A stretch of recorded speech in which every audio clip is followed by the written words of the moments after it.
مفسر قرآن کے نواسے امام صاحب کے بیٹے الحمدللہ جیسا یعنی خان وعدہ ہے آگے ویسے ہی چشمہ چراغ جن کے نانا ایسے ہوں دادا ایسے ہوں تو ان کے نواسے اور بولتے بھی پھر ایسے ہی ہوں گے اس ایج میں اپنا قرآن مکمل کرنا. تو قرآن کریم یقیناً بہت بڑی کتاب ہے, بہت بڑی, ساری کتابوں کی سردات, اور اس کو حفظ کرنا یہ تو بہت ہی بڑا عمل ہے, بہت بڑا عمل ہے. قرآن کریم کو تو صرف دیکھ لینا بھی بہت بڑی عبادت ہے, اس کو چھو لینا بھی عبادت ہے. یعنی قرآن کریم صرف دیکھیں اس کو تو اللہ تعالیٰ عبادت کا ثواب عطا فرمائے. ام المومنین ام عائشہ صدیقہ رضی اللہ تعالی عنہا طیبہ طاہرہ زاہدہ آپ فرماتی ہیں کہ 3 چیزوں کو دیکھنا جو ہے وہ عبادت ہے. فرمایا ایک والدین کے چہرے کو دیکھنا, دوسرا فرمایا کہ النظر فی المصحف, قرآن کریم کو دیکھنا بھی عبادت ہے. اور تیسری بات ارشاد فرمائی کہ النظر فی البحر, کہ سمندر کو دیکھنا بھی عبادت ہے. یعنی جب اس کو اس انداز سے دیکھے کہ اللہ تبارک و تعالیٰ کی کتنی بڑی مخلوق ہے, کہ جس رب نے سمندر کو پیدا کیا اور کنٹرول کیے ہوئے ہے وہ رب کتنا بڑا. تو قرآن کو دیکھنا عبادت ہے. بلکہ علامہ قرطبی نے قصیدہ بردہ شریف کی شرح لکھی ہے, اور قصیدہ بردہ شریف کا شعر ہے وَإِن تَتْلُوهَا خِيفَةً مِّنْ حَرِّ نَارِ لَظَى اَتْخَاتَ نَارَ لَظَى مِن بَرْدِهَا الشَّابِنِي. اب قرآن کریم یعنی اس کو پڑھنا کتنی اجر کی بات ہے. کہہ رہے ہیں صاحب قصیدہ بردہ کہ اگر تو اس کی آیات کو تلاوت کرے اس خوف سے کہ جو جہنم کی گرمی ہے, جو دوزخ ہے, اس کی گرمی سے ڈر کر دل میں خوف رکھ کر اگر تو اس کی تلاوت کرے تو اس کی تلاوت کی برکت سے تو دوزخ کی آگ کو ٹھنڈا کر دے.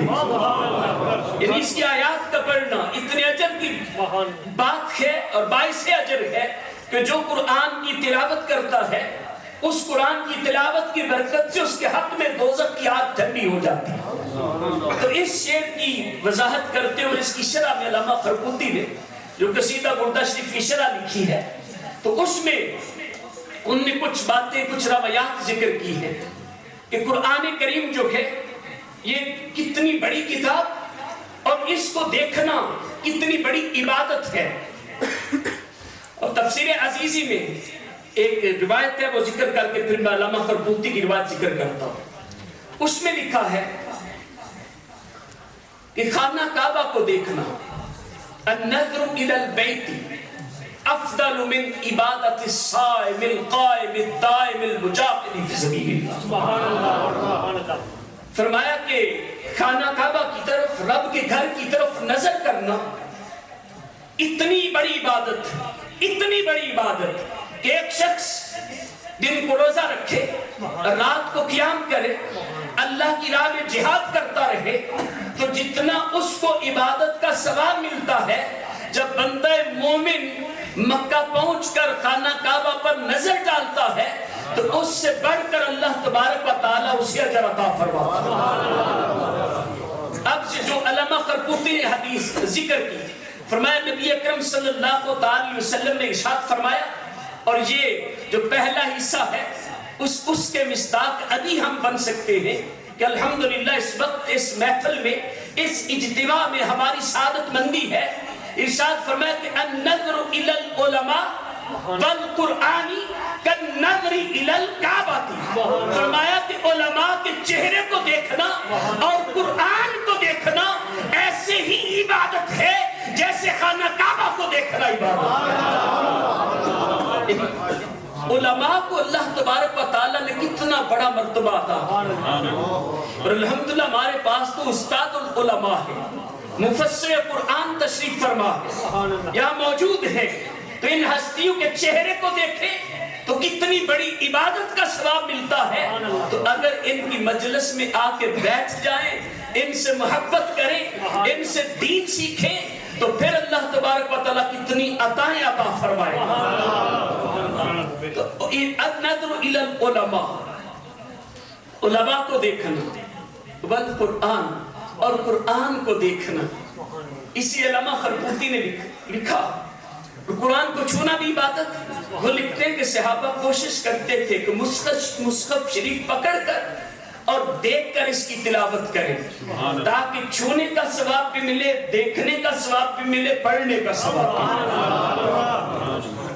تو ہمیں بھی یہ کوشش کرنی چاہیے کہ جب ہم تلاوت قرآن کرنے کے لیے جائیں، جب یہ ذہن ہو قرآن کی تلاوت کرنی ہے، تو مصحف شریف کو پکڑیں باوضو ہو کر اور اس میں دیکھیں. اور قرآن کو دیکھتے رہنے سے بھی علماء فرماتے ہیں کہ نظر تیز ہوتی ہے، آئی سائٹ جو ہے اس میں برکت آتی ہے. تو اس نیت سے دیکھیں، اور پھر جب قرآن کی تلاوت کرتے ہیں اس کا اجر ملتا ہے. اور اس کے ساتھ ساتھ کہ یہ قرآن پڑھنا اور پڑھانا، اس بچے نے حفظ کیا، پورا قرآن حفظ کر لیا. یعنی وہ قرآن رب فرماتا ہے اگر ہم کسی پہاڑ پر نازل کرتے تو رب کے خوف سے ریزہ ریزہ ہو جاتے. اب یہ جو اتنی عظمتیں فضائل ہم علماء سے سنتے ہیں، کتابیں بھری پڑی ہیں کہ حافظ قرآن کی یہ عظمت، یہ فضیلت، یہ اجر، اس کے لیے یہ برکتیں اللہ تبارک و تعالیٰ نے رکھ دی. ارے دیکھیں تو صحیح کہ اس کی اہمیت کتنی ہے کہ وہ قرآن اگر پہاڑوں پر نازل ہوتا تو وہ رب کے خوف سے ریزہ ریزہ ہو جاتے. ارے اس بچے کے سینے کی شان کیا ہے کہ پورا قرآن اس سینے میں سمو گیا. یہ سینہ کتنا طاقت والا ہے، کتنی عظمت والا ہے کہ جس کے اندر پورا قرآن ہے. اور کتنی عظمت ہے اس بچے کے لیے، اس کے والدین کے لیے تو پورے قرآن کی. یعنی تکمیل کے بعد ہم محفل سجا کے بیٹھے ہیں. حالانکہ یہ محفلیں اگر کوئی پہلے دن بچہ جائے نا مکتب میں تو اس وقت بھی سجائے تو جچتی ہے، کیونکہ اس کا اجر کس قدر ہے. ابن عباس رضی اللہ تعالیٰ عنہ نے فرمایا فَإِنَّ الْمُعَلِّمَ إِذَا قَالَ لِلصَّبِيِّ قُلْ بِسْمِ اللَّهِ الرَّحْمَنِ الرَّحِيمِ فَقَالَ كَتَبَ اللَّهُ لَهُ بَرَاءَةً لِلصَّبِيِّ وَلِلْمُعَلِّمِ وَلِوَالِدَيْهِ مِنَ النَّارِ. فرمایا کہ پہلے دن جب بچہ قاری صاحب کے سامنے جاتا ہے اور بیٹھتا ہے، قاری صاحب استاد اسے کہتے ہیں پڑھ بسم اللہ الرحمن الرحیم، وہ بچہ یہ پہلی آیت پڑھتا ہے تو اللہ تبارک و تعالیٰ اس وقت ہی اس بچے کی، اس کے والدین کی، اس کے استاد کی مغفرت فرما دیتا ہے. ایک پہلے دن یعنی اتنا بڑا انعام ملتا ہے جو اپنے بچے کو قرآن پڑھانے کے لیے بھیجتا ہے.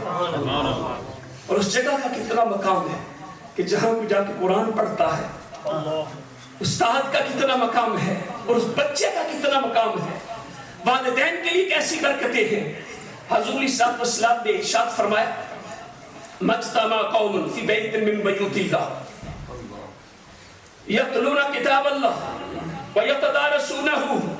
فرمایا کہ لوگ کسی گھر میں جمع ہو کر اکٹھے ہوں، اس میں قرآن کی تلاوت کریں اور یتدارسونہ، اور اس میں ایک دوسرے کو قرآن پڑھے اور پڑھائیں. اب اس کی عظمت سنیے کہ جہاں قرآن پڑھا جاتا ہے، جہاں قرآن پڑھایا جاتا ہے، جہاں کوئی استاد قاری صاحب بیٹھتے ہیں، لوگ اپنے بچوں کو بھیجتے ہیں، کسی جگہ پر بھی یہ نہیں کہا کہ کوئی مکہ اور مدینہ میں پڑھے تو پھر اس کے لیے یہ فضیلتیں ہیں، فلاں مقام پر پڑھے تو پھر یہ فضیلت ہے. کہیں بھی کسی جگہ پر بھی وہ بیٹھے، وہ انگلینڈ میں ہوں، وہ بولٹن میں ہوں، وہ کہیں اور ہوں، جہاں بھی بیٹھ کر قرآن کی تعلیم دی جائے، ایک دوسرے قرآن پڑھنے اور پڑھانے والے ہوں. آج لوگ جو ہیں ہر کوئی پریشان ہے سکون کی تلاش کے لیے. ہر کوئی یہ چاہتا ہے جس سے پوچھو یا کوئی آ کے بتائے سب کچھ ہے، اچھی جاب ہے، اچھا گھر ہے، گاڑی ہے، انکم اچھی ہے، لیکن still I feel stress all the times. ٹھیک ہے, depression. So don't feel comfort. ہر وقت بے چینی ہے, ہر کوئی جس سے بھی بات ہوتی ہے الا ماشاء اللہ. اور جو دیکھیں گے جو سکون میں وہ کون آپ کو نظر آئیں گے؟ جو سکون میں ہیں, جو شکایت نہیں کرتے. کسی کے پاس وہ تعویذ لینے آپ کو نہیں نظر آتے کہ جا رہے ہیں کہ بے چینی ہے. جو سکون والے ہیں وہ کیوں ہیں آپ بھی سن لیجئے. اس حدیث پاک میں فرمایا جب وہ بیٹھتے ہیں اور قرآن کی تلاوت کرتے ہیں, اس کا درس دیتے ہیں, قرآن پڑھتے پڑھاتے ہیں, فرمایا پہلی برکت جو رب انہیں عطا کرتا ہے نزلت علیہم السکینہ. جس کے لیے آج انسان مسلمان بھی مارا مارا پھر رہا ہے. ارے یہ کوئی مشکل نہیں ہے. اگر بے چینی ہے, بے سکونی ہے تو کہاں تلاش کر رہے ہو؟ ارے کوئی ساحل سمندر پہ جا رہا ہے, کوئی اور سینریز دیکھنے جا رہا ہے, کوئی جو ہے وہ کسی پکنک پلیس پہ جا رہا ہے, کوئی کہیں جا رہا ہے, کوئی کسی بیچ پہ جا رہا ہے, ماشاء اللہ کوئی مووی دیکھنے جا رہا ہے, کوئی بیٹھ کر ڈرامہ دیکھ رہا ہے. تلاش کیا کر رہا ہے؟ سکون چاہیے, دل میں سکون نہیں, بے چینی ہے. ارے ہم سکون کہاں تلاش کر رہے ہیں؟ ہمارے آقا تو 1400 سال پہلے ہمیں بتا گئے کہیں جانے کی ضرورت نہیں, تم کہیں بھی بیٹھ جاؤ, قرآن پڑھنا شروع کرو, نزلت علیہم السکینہ. تم قرآن کی تلاوت کرتے چلے جاؤ, رب تمہیں سکون عطا کرتا چلا. تو پہلی برکت جو عطا کی جاتی ہے فرمایا نزلت علیہم السکینہ. پھر ہر کوئی رحم اور رحمت کا دائی ہے, مطالبہ کرتا ہے, چاہتا ہے, طالب ہے مجھے رحمت نصیب ہو, رحم نصیب ہو. دعائیں کی جاتی ہیں اس کی کہ مجھے رحمت ملے, مجھے رحم ملے. اللہ تبارک و تعالیٰ کا مرسی وہ میں نصیب کروں. ہر کچھ اسی حدیث کے اگلے جو الفاظ ہیں اس میں فرمایا کہ غاشیتہم الرحمہ, کہ جب وہ قرآن کی تعلیم کا اہتمام کرتے ہیں, قرآن پڑھتے پڑھاتے ہیں تو اللہ کی رحمتیں ان کو گھیر لیتی ہیں. اللہ کی رحمتیں گھیر لیتی ہیں, خود اللہ تعالیٰ کی رحمتیں آتی ہیں. ایک رحمت ہی مل جانا بڑی برکت کا باعث ہوتا ہے. تو جس جگہ کو اور بیٹھنے والوں کو اللہ کی رحمتیں آ کے کور کر لیں ان کو کیسی برکات نصیب ہوتی ہیں. پھر تیسری بات ارشاد فرمائی کہ فرمایا حفتہم الملائکہ, حفتہم الملائکہ, ملائکہ ان کے ارد گرد چکر لگاتے ہیں. جہاں ایک فرشتہ نازل ہوتے ہیں اللہ تبارک و تعالیٰ کی رحمتوں کا نزول ہوتا ہے, اللہ تعالیٰ کی طرف سے برکات کا نزول ہوتا ہے. تو یہاں تو فرمایا کہ ان کے ارد گرد گویا کہ فرشتے آ کر ان کا طواف کرتے ہیں. اور اس سے اگلی بڑی برکت جو ہے فرمایا جب وہ یہ عمل کر رہے ہوتے ہیں وَذَكَرَهُمُ اللَّهُ فِي مَنْ عِنْدَهُ, تو اللہ تبارک و تعالیٰ اپنے ان بندوں کا فرشتوں کے پاس ذکر فرماتا ہے. کیا میرے فرشتوں دیکھو, ان کو کتاب عطا کی, قرآن دیا, یہ کتنی محبت کرتے ہیں کہ سب کچھ چھوڑ کر آ کر بیٹھے ہیں, قرآن پڑھ رہے ہیں, پڑھا رہے ہیں. تو یقیناً ذکر تو ان بچوں کے والدین کا بھی ہوتا ہوگا. جب یہ بھی فرماتا ہوگا نا کہ فرشتوں دیکھو, یعنی یہ اپنے والدین کے کہنے پر بچے آ گئے, والدین دوسرے رشتہ دار اپنے انہی کے ایج فیلوز کو اسکول میں بھیج رہے ہیں. آگے پلاننگ ہے کہ ان کے GCSE میں اچھے مارکس آئیں, A لیول کرے, آگے جائے, ڈگریز حاصل کرے, یہ بنے. لیکن اس کے والدین کی کتنی بڑی قربانی ہے کہ وہ یہ نہیں سوچ رہے کہ یہ انجینئر بنے گا, ڈاکٹر بنے گا. وہ یہ سوچ رہے کہ پہلے میرا بچہ حافظ قرآن بنے, پہلے قرآن پڑھنے والا بن جائے, اس کے بعد کچھ اور بنے گا. تو ان کا ذکر جو ہے پڑھنے پڑھانے والوں کا وہ فرشتوں کے سامنے رب تعالیٰ فرماتا ہے, فرشتوں میں ذکر کرتا ہے. تو کسی کا ذکر جو ہے کوئی ڈیزگنیشن ہولڈر ارسل ہو نا, وہ کسی کا ذکر کرے اور پتا چلے کہ فلاں MLA یا برسٹر پرائم منسٹر آپ کا ذکر کر رہا تھا, یا کوئی بڑا بندہ جس کو ہم سمجھتے ہیں کسی بھی اعتبار سے, تو بڑی خوشی ہوتی ہے لوگوں نے میرا ذکر کیا, میرا نام لیا, لوگوں کے درمیان جب موجود تھا تو اس نے میرا نام لیا. یہ خوشی ہوتی ہے تو بتائیں جس کا ذکر رب کرے اس کے لیے کتنی بڑی خوشی کی باعث، کتنی بڑی بات ہے. اور کس کی برکت سے؟ کہ جب قرآن پڑھایا جاتا ہے، کتاب اللہ کی تلاوت ہوتی ہے، اس وقت یہ برکات نصیب ہوتی ہے. تو قرآن کریم اللہ تبارک و تعالیٰ کی کتاب ہے، رب کا کلام ہے. اور پھر یہ جو حافظ بنتے ہیں اس کی اہمیت وراء الورا ہے. مصنف عبدالرزاق حدیث کی کتاب ہے.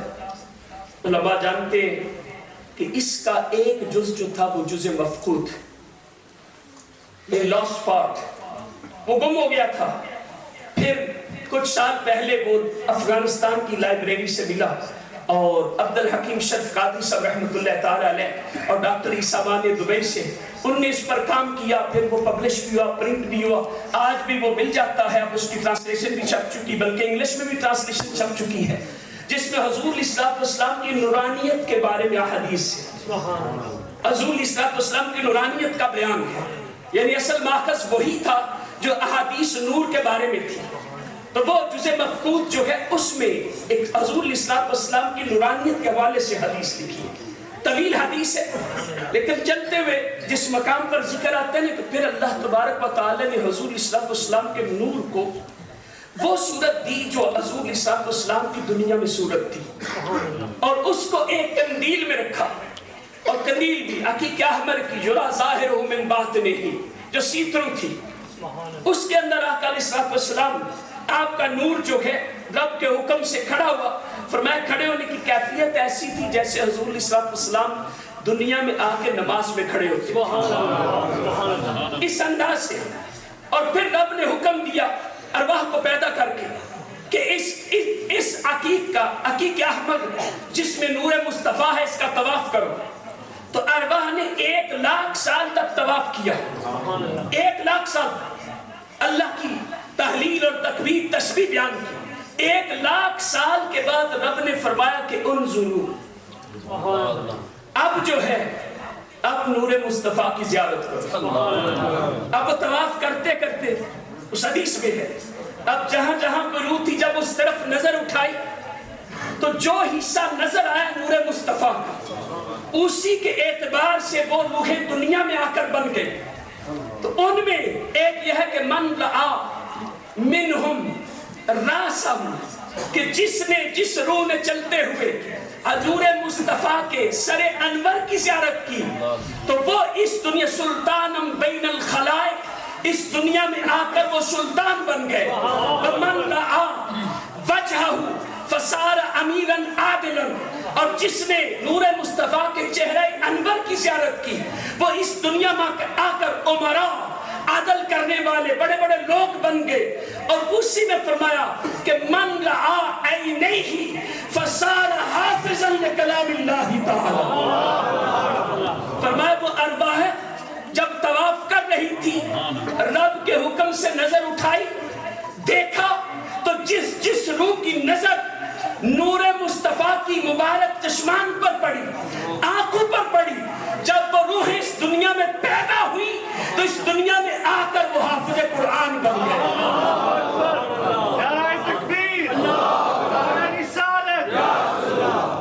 تو یہ حفاظ جو ہے یہ وہ ہستیاں ہیں کہ جن کی ارواح نے نور مصطفیٰ کی آنکھوں کی زیارت کی ہوئی. اللہ تبارک و تعالیٰ نے یہ ان کو مرتبے عطا کیے ہیں. پھر کیوں نے ان کے سینے میں ایسی طاقت آئے کہ پورا قرآن یاد کر، پورا قرآن یاد ہو جائے. اور پھر قرآن کریم جو ہے اس کا ایک ایک حرف پڑھنے کا اجر، ایک ایک لفظ پڑھنے پر اجر، ناظرہ پڑھیں تو اس پر اجر، یعنی دیکھیں تو اجر. کتنی بڑی کتاب ہے، چھوئیں تو اجر، ناظرہ پڑھیں تو اجر، حفظ کریں تو اس پر اجر. اور پھر کوئی شخص جو ہے وہ حفظ کر کے اس پر عمل پیرا ہو جائے. یہ بھی علامہ خرپوتی نے لکھا جو قرآن کے مضمون کو یاد کرے اس پر عمل پیرا ہو تو کل بروز قیامت اس کے والدین کو اللہ تعالیٰ ایسے تاج پہنائے گا جن کی روشنی مشرق سے مغرب تک ہو. اور صرف آج یہاں کتنے والد بیٹھے ہوں گے، ہو سکتا ہے کسی کا بچہ بھی چھوٹا ہو، یا ہو سکتا ہے شمیع قسمت سے کبھی قرآن کی طرف نہ آیا ہو، بچہ بڑا ہو چکا ہو، لیکن پھر بھی قرآن پڑھانے کی کوشش کریں. کیونکہ ایک دفعہ علامہ خرقوتی نے یہ حدیث لکھی، حضور اسلام کی بارگاہ میں ایک شخص آیا، عرض کی کہ یا رسول اللہ جو اپنی اولاد کو قرآن پڑھائے اس کا یہ کتنا اجر ہے؟ حضور اسلام نے ارشاد فرمایا قرآن اللہ کا کلام ہے، اس کا اجر بے انتہا ہے، لیکن میں تمہیں مختص مخصوص یعنی کتنا اجر ہے وہ نہیں بیان کروں گا جب تک جبریل امین نہ آ جائے. جبریل امین علیہ السلام تو حاضر ہوئے تو پوچھا جبریل بتا جو اپنی اولاد کو قرآن پڑھائے اس کے لیے کتنا اجر ہے؟ عرض کی یا رسول اللہ میں کیسے بتا سکتا ہوں جب تک اپنے رب سے نہ پوچھا ہوں. میں پھر پوچھو. جبریل امین رب کی بارگاہ میں پوچھ کر واپس پلٹے حضور اسلام کی بارگاہ میں آ کر عرض کی کہ یا رسول اللہ رب فرما رہا ہے کہ جو اپنے بچے کو اولاد کو قرآن پڑھائے میں ایک ایک حرف کے بدلے جنت میں ایک ایک محل عطا کروں. اے دنیا میں کوئی اور تعلیم کہ جس پر اتنا اجر ملتا ہو؟ کوئی کوالیفیکیشن، کوئی بہت بڑا انجینئر بن جائے، بہت بڑا ڈاکٹر بن جائے، بہت کوالیفائیڈ ہو، بہت بڑا لکھا ہو، کسی کے حق میں یہ اجر ہے؟ یہ اجر ملتا ہے تو قرآن پڑھنے والوں کو ملتا ہے. یعنی قرآن کی تعلیم کتنی بڑی تعلیم ہے، کتنی بڑی تعلیم ہے. قرآن کا پڑھنا کتنے بڑے اجر کا باعث ہے. اور قرآن کریم پڑھنے والوں کو اللہ تبارک و تعالی کیا کہ عزتیں عطا کرتا ہے. میرے آقا صلی اللہ علیہ وسلم نے فرمایا کہ حامل القرآن حامل رایت الاسلام ومن اکرمہ فقد اکرم اللہ ومن اہانہ فعلیہ لعنت اللہ. فرمایا جو حامل قرآن ہے وہ اسلام کا جھنڈا اٹھانے والا ہے.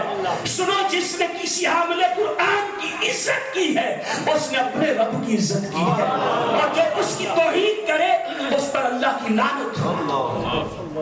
اب یہ بھی سمجھے، اس کو بھی سوچے کہ کوئی دنیا کی کوالیفیکیشن ایسی ہے کہ جو بندہ حاصل کر لے، کسی کا بچہ پڑھ لے تو اس کی عزت کو اللہ کی عزت قرار دیا گیا؟ یہ اس بچے کی عزت اللہ کی عزت قرار دی گئی جس کے سینے میں قرآن آ جاتا ہے، جو قرآن کو یاد کر لیتا ہے، جو قرآن پڑھتا ہے، اسے اللہ تبارک و تعالیٰ نے عزت عطا فرماتا ہے. اور قیامت والے حدیث پاک میں ہے کہ اچانک معاشر کا میدان ہوگا. اب معاشر کے میدان میں بڑے بڑے بادشاہ اس دن غبار آلود ان کے تاج ہوں گے، بڑے بڑے پہلوان چیوٹیوں کی طرح مسلے جا رہے ہوں گے، بڑے بڑے پاورفل خود رب کے جلال سے کانپ رہے ہوں گے، پریشانی کا عالم ہوگا.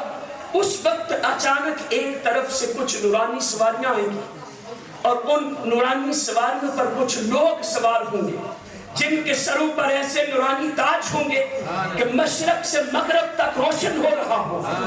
اب وہ بڑے سکون میں بڑے پروٹوکول سے آئیں گے. اب لوگ جو ہے وہ تھوڑا حیران ہوں گے کہ آج اس دن جب ہر کوئی پریشان ہے، پریشانی میں مبتلا ہے، یہ اتنی عزتوں کے مالک کون ہیں؟ تو پوچھا جائے گا کیا یہ انبیاء رہے ہیں؟ تو جواب آئے گا نہیں، انبیاء نہیں ہے. پوچھا جائے گا اولیاء ہیں؟ جواب آئے گا کہ نہیں. پوچھا جائے گا کہ شہداء ہیں؟ جواب آئے گا کہ نہیں. تو پھر کون لوگ ہیں؟ ندا آئے گی یہ حافظ قرآن کے والدین آئے گے.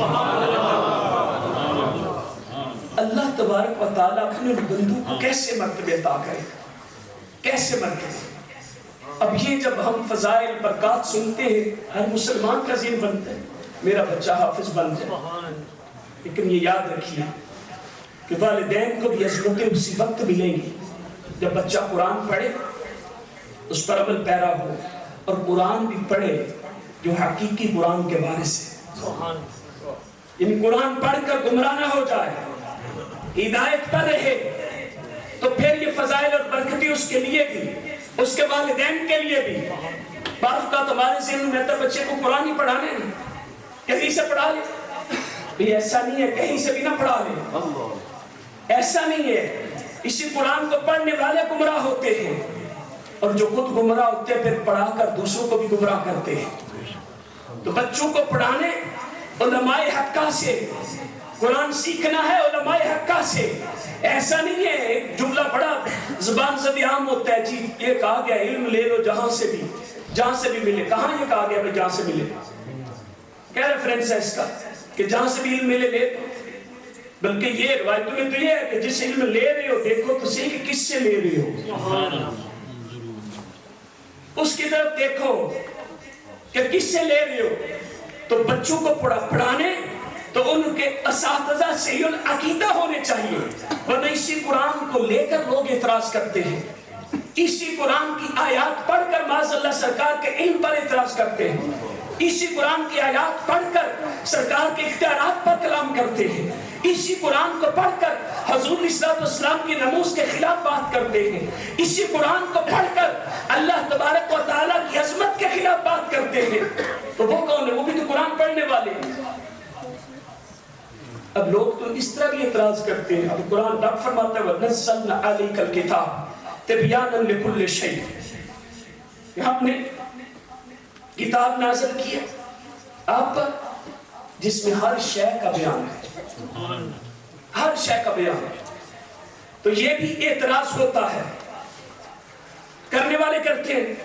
جب کہا جاتا ہے لِكُلِّ شَيْءٍ تِبْيَانًا لِكُلِّ شَيْءٍ، ہر شے کا بیان ہے، تب قرآن سے جن کی عقلیں خراب ہے، جن کو علماء حقہ سے واسطہ نہیں، وہ اسی بات کو لے کر جی کیسے آپ کیسے کہہ سکتے ہیں کہ ہر شے کا بیان ہے؟ کیونکہ قرآن میں کہتے ہیں، قرآن میں ہی ہے انی وجدت امرأة تملکهم وقد اوتیت من کل شیء ولها عرش عظیم، کہ میں نے جو ہدہد تھا ان کو انگلش میں کہتے ہیں جو سلیمان علیہ السلام کے دربار میں آتا تھا، اس نے آ کر کہا، اب یہ قرآن کہہ رہے، اس نے آ کر کہا میں نے ایک ایسی عورت کو پایا ہے، تلاش کیا ہے کہ جو اس علاقے والوں کی اس ریاست کی وہ بادشاہ ہے، کوئی نہ ملکہ ہے، اور اسے وقت اوتیت من کل شیء، اسے ہر شے میں سے دیا گیا ہے، تو کل شیء اس کو دی گئی ہے، وَلَهَا عَرْشٌ عَظِيمٌ، اور اس کے لیے ایک بڑا عرش بھی ہے، عرش عظیم ہے۔ اب قرآن میں یہ عرش عظیم ہے۔ اب لوگ کہتے ہیں جب آپ کہتے ہیں تِبْيَانًا لِكُلِّ شَيْءٍ کہ ہر شے کا بیان ہے، تو یہاں بھی تو قرآن نے کہا ہے من کل اوتیت من کل شے، کہ کل شے اس کو دی گئی۔ تو کیا کسی کا یہ عقیدہ ہے کہ ملکہ بلقیس کو ہر شے دی گئی تھی؟ ہر شے دے دی گئی تھی؟ یہ عقیدہ تو کوئی نہیں رکھتا۔ کچھ چیزیں دی گئی تھی جو اس وقت بادشاہوں کے پاس ہوتی تھی، جو ان کو دنیاوی اسباب ہوتے تھے، مال ہوتا تھا، وہ ان کو بھی دیا گیا تھا۔ تب یہ ذہن میں اس طرح خرافات ڈالتے ہیں، ایسے اعتراض، لیکن اب علماء حقہ کی بارگاہ میں بیٹھیں گے تو وہ سمجھائیں گے کہ دیکھیں وہ رب فرما رہا ہے تِبْيَانًا لِكُلِّ شَيْءٍ، رب کہہ رہا ہے کہ اس میں ہر شے کا بیان ہے، اور اس آیت میں ہدہد کہہ رہا ہے وَقَدْ أُوتِيَتْ مِن كُلِّ شَيْءٍ، وہ ہدہد کہہ رہے ہیں کہ اسے ہر شے میں سے دیا گیا۔ تو تمہیں عقل نہیں کہ رب کے کل شے میں اور ہدہد کے کل شے میں کتنا فرق ہے؟ اور یہ بھی نہیں سمجھ آئے تو پھر ہمیں علماء ہی بتائیں گے کہ وہ تو یہ بھی کہہ رہا ہے وَلَهَا عَرْشٌ عَظِيمٌ، کہ اس کے لیے عرش عظیم ہے۔ وہ عرش عظیم کیا تھا؟ ملکہ بلقیس کا تخت۔ تو جس کو ہدہد عرش عظیم کہہ رہا ہے وہ عرش کتنا بڑا تھا، وہ تخت کتنا بڑا تھا؟ تو مختلف روایتیں ہیں، ایک یہ کہ اس کی طوالت جو تھی، لمبائی جو تھی وہ 80 یارڈز تھی، 80 گز تھی، اور اس کی چوڑائی جو تھی وہ 40 یا 50 یارڈز تھی، اور اس کی ہائٹ جو تھی وہ 30 یارڈز تھی۔ تو اتنے بڑے تخت کو ہدہد عرش عظیم کہہ رہا ہے، اور رب کا عرش عظیم کتنا بڑا ہے؟ رب کا عرش عظیم جس کو رب عرش کہتا ہے، جو رب کا عرش ہے وہ کتنا بڑا ہے، کتنی عظیم مخلوق ہے۔ وہ پڑھیں گے تو پتہ چلے گا، علماء ہمیں بتائیں گے رب کے عرش کے بارے میں مختلف روایتیں ہیں.